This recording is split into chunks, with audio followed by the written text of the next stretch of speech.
সয়াবিনের পিঠে খেতে যতটা টেস্টি হয় আপনারা সম্পূর্ণ ভিডিওটা লাস্ট পর্যন্ত দেখতে থাকেন। আমি এখানে কিছু সয়াবিন গরম জলে ভালো করে সিদ্ধ করে পরিষ্কার করে ধুয়ে সেঁকে নেব। আর নিয়েছি অল্প কিছু মুগ ডাল, মুসুরি ডাল।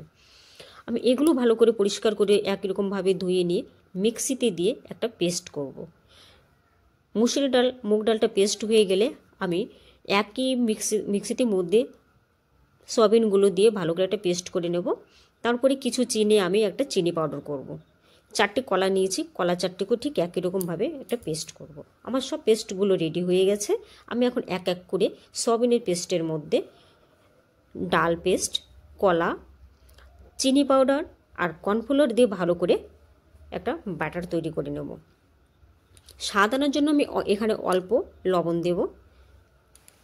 হ্যালো বন্ধু, আমার চ্যানেলটি সম্পূর্ণ নতুন, আমাকে একটা লাইক একটা কমেন্ট দিয়ে অবশ্যই তোমরা আমার পাশে থেকো।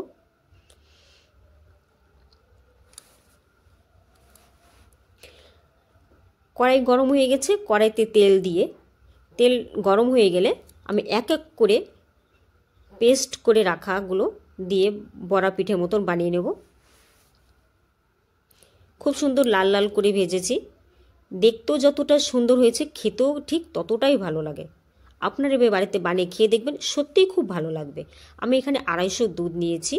দুধের মধ্যে অল্প চিনি আর 2টো এলাচ দিয়ে ভালো করে জাল দেবো। যতক্ষণ এটা গাঢ় গাঢ় না হবে, বেশ সুন্দর কাদা কাদা ভাব আসবে, তখন আমি পিঠের উপরে দিয়ে ঠান্ডা হলে ফ্রিজে 1 ঘন্টা মতন রেখে দেবো। ভালো করে আমি চামচ দিয়ে পিঠের গায়ে দুধের স্বরগুলো অনেকটা মালাইকারির স্বরের মতন হয়েছিল। খেতেও খুবই সুন্দর হয়েছিল। আপনারা এবার বাড়িতে বানিয়ে খেয়ে দেখবেন, অবশ্যই ভালো লাগবে। থ্যাংক ইউ, ধন্যবাদ। সবাই ভালো থেকো, সুস্থ থেকো।